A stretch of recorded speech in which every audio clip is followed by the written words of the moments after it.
Si è ripetuta anche quest'anno la festa in onore di Sant'Antonio di Sant'Adi. Erano almeno 1000 le persone che hanno deciso di seguire il simulacro del santo fino alla frazione di Sant'Antonio sulle sponde dello stagno di Marcedì. 35 km di percorso da fare a piedi per sciogliere un voto. Ad Arbus è considerata sa festa manna e per l'occasione fanno rientro in paese buona parte degli emigrati. È la festa che unisce anche Arbus e Sant'Antonio di Sant'Adi.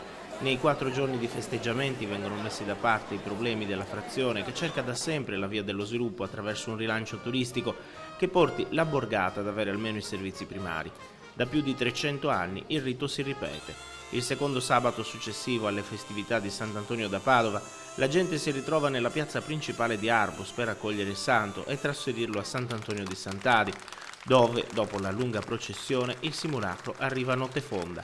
Stremati i tanti partecipanti, alcuni dei quali hanno deciso di percorrere il tragitto a piedi nudi.